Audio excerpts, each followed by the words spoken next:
तुम कभी सफल नहीं बनोगे। ये शब्द सुनने में जितने कड़वे हैं, असलियत में उससे कहीं ज्यादा डरावने हैं। सोचिए, आप अपनी पूरी जवानी, अपनी रातों की नींद और अपनी सारी खुशियां किसी एक सपने के पीछे कुर्बान कर देते हैं, और अंत में आपको पता चलता है कि आप कभी वहां पहुंच ही नहीं पाएंगे। क्या आपकी मेहनत में कोई कमी है? क्या आपकी किस्मत खराब है? या फिर कोई ऐसी गहरी और कड़वी सच्चाई है जिसे आप देख नहीं पा रहे हैं?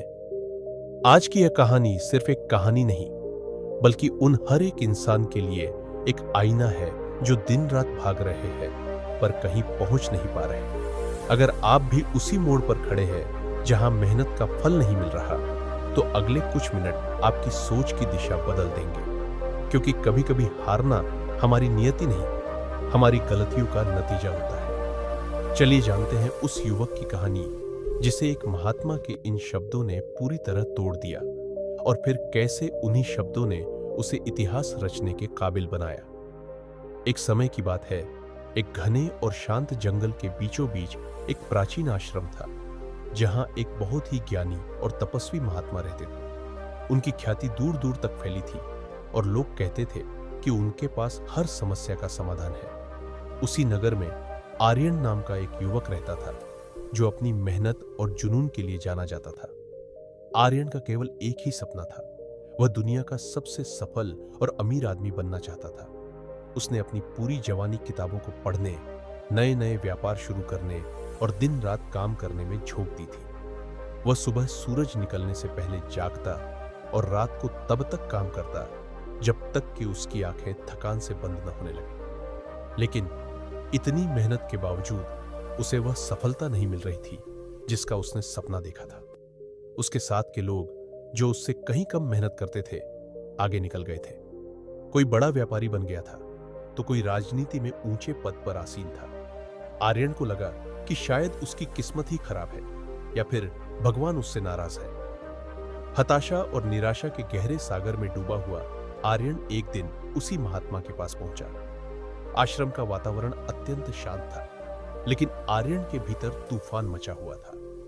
जैसे ही उसने महात्मा को देखा, वह उनके चरणों में गिर पड़ा और फूट फूट कर रोने लगा। उसने अपनी पूरी दास्तां सुनाई, कैसे उसने अपनी नींद का त्याग किया, कैसे उसने अपने परिवार और दोस्तों से दूरी बना ली सिर्फ इसलिए कि वह सफल हो सके। महात्मा ने बहुत ध्यान से उसकी बातें सुनी और फिर एक ऐसी बात कही जिसने आर्यन के पैरों तले जमीन खिसका दी। महात्मा ने उसकी आंखों में आंखें डालकर अत्यंत शांत स्वर में कहा, पुत्र, तुम चाहे जो कर लो, तुम कभी सफल नहीं बनोगे। यह सुनकर आर्यन सन्न रह गया। उसे लगा जैसे किसी ने उसके सीने में खंजर घोंप दिया हो। उसने गुस्से और दुख के मिले जुले भाव से पूछा, महाराज, आप ऐसा कैसे कह सकते हैं? क्या मेरी मेहनत का कोई मूल्य नहीं? क्या मेरी ईमानदारी व्यर्थ है? महात्मा मुस्कुराए और बोले, मेहनत तो गधा भी करता है, पर क्या वह कभी जंगल का राजा कहलाता है? तुम दौड़ तो रहे हो, लेकिन तुम्हें यह नहीं पता कि तुम किस दिशा में जा रहे हो और तुम्हारे पैरों में कितनी बेड़ियां बंधी हैं। तुम्हारी सफलता का रास्ता तुम्हारी मेहनत ने नहीं, बल्कि तुम्हारी सोच और तुम्हारे पात्र ने रोक रखा है। आर्यन को उनकी बात समझ नहीं आई। उसे लगा कि महात्मा उसे नीचा दिखा रहे हैं।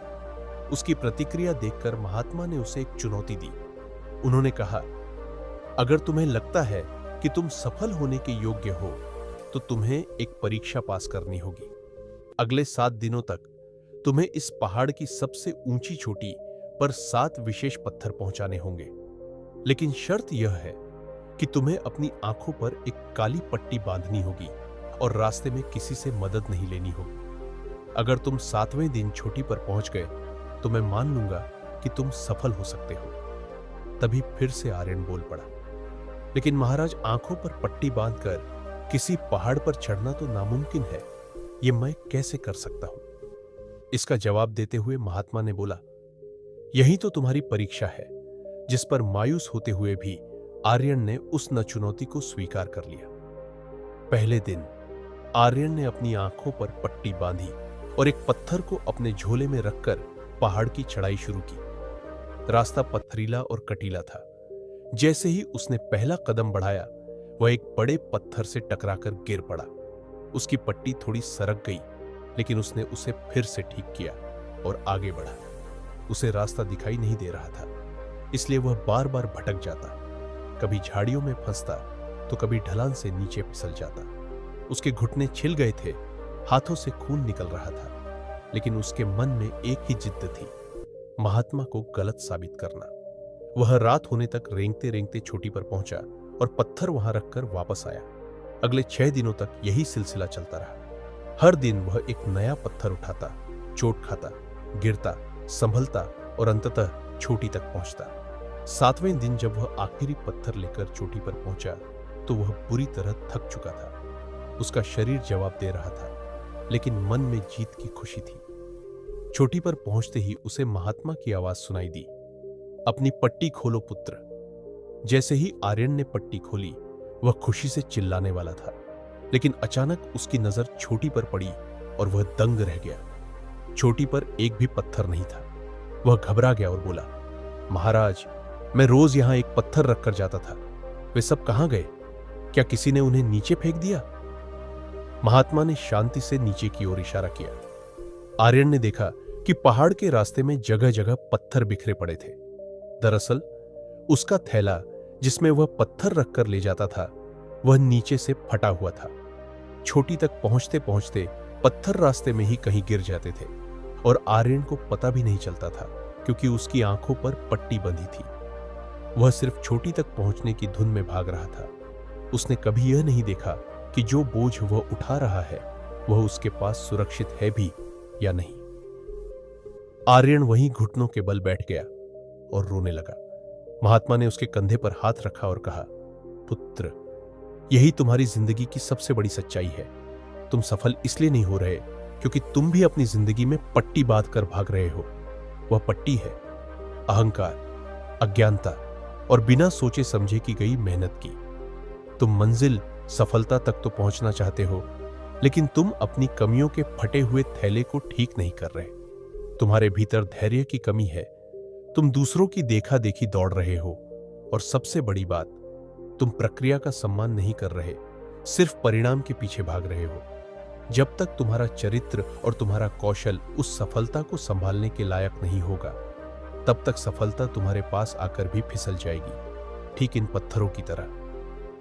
आर्यन को अब अपनी गलती समझ आ रही थी। महात्मा ने उसे विस्तार से समझाया कि सफलता का असली अर्थ क्या है। उन्होंने कहा कि सफलता कोई गंतव्य नहीं है जहां पहुंचकर रुक जाना है, बल्कि यह खुद को हर दिन तराशने की एक प्रक्रिया है। उन्होंने 3 मुख्य सबक दिए। पहला, जागरूकता। बिना ये जाने कि आप क्या कर रहे हैं और क्यों कर रहे हैं, की गई मेहनत सिर्फ मजदूरी है। अपनी आंखों से पट्टी हटाओ और वास्तविकता को देखो। दूसरा, पात्रता। अगर तुम 1 लीटर के बर्तन में 10 लीटर दूध भरने की कोशिश करोगे तो वह बह जाएगा। वैसे ही अगर तुम्हारी मानसिक और आत्मिक क्षमता छोटी है तो बड़ी सफलता तुम्हें ले डूबेगी। पहले खुद को बड़ा बनाओ। तीसरा, प्रक्रिया से प्रेम। जब तुम पहाड़ चढ़ने के आनंद में खो जाओगे, तब छोटी कब आ जाएगी तुम्हें पता भी नहीं चलेगा। लेकिन अगर तुम्हारा ध्यान सिर्फ छोटी पर होगा तो रास्ता तुम्हें सिर्फ कष्ट देगा। आर्यन अब बदल चुका था। उसने महात्मा से माफी मांगी और वापस नगर लौट गया। इस बार उसने भागना बंद कर दिया। उसने सबसे पहले अपनी कमियों पर काम करना शुरू किया। उसने सीखा कि कैसे लोगों से बात की जाती है, कैसे संकट के समय शांत रहा जाता है और कैसे अपने काम में क्वालिटी लाई जाती है। उसने छोटे छोटे लक्ष्यों पर ध्यान देना शुरू किया और हर छोटे काम को पूरी तन्मयता से किया। धीरे धीरे लोगों का उस पर भरोसा बढ़ने लगा। जो व्यापार पहले डूब रहे थे, अब वे धीरे धीरे मुनाफे में आने लगे। उसकी सफलता अब शोर नहीं मचा रही थी, बल्कि उसकी शांति और उसके काम की गहराई बोल रही थी। कुछ ही वर्षों में आर्यन न केवल नगर का सबसे अमीर व्यक्ति बना, बल्कि सबसे सम्मानित व्यक्ति भी बना। लोग अब उसके पास सलाह लेने आते थे। इस कहानी का सार यह है कि हम में से अधिकांश लोग आर्यन की तरह ही है। हम समाज द्वारा तय की गई सफलता की परिभाषा के पीछे अंधे होकर भाग रहे हैं। हम सोचते हैं कि ज्यादा काम करना ही सफलता की कुंजी है, लेकिन हम यह भूल जाते हैं कि सही दिशा और सही मानसिकता के बिना मेहनत सिर्फ एक बोझ है। अगर आप भी बार बार असफल हो रहे हैं तो रुकिए और खुद से पूछिए, क्या आपकी आंखों पर भी किसी चीज की पट्टी तो नहीं बंधी? क्या आपका ज्ञान का थैला भी तो कहीं से फटा हुआ नहीं है? सफलता उस इंसान को नहीं मिलती जो सबसे तेज दौड़ता है, बल्कि उसे मिलती है जो सही रास्ते पर सही तैयारी के साथ और पूरी जागरूकता के साथ चलता है। अपनी मेहनत को दिशा दे, अपने चरित्र को मजबूत करे और याद रखे कि जिस दिन आप सफलता के योग्य बन जाएंगे, सफलता खुद आपका रास्ता ढूंढते हुए आपके पास आएगी। हार मान लेना समाधान नहीं है, बल्कि अपनी हार के पीछे छिपे क्यों को समझना ही असली जीत की शुरुआत है।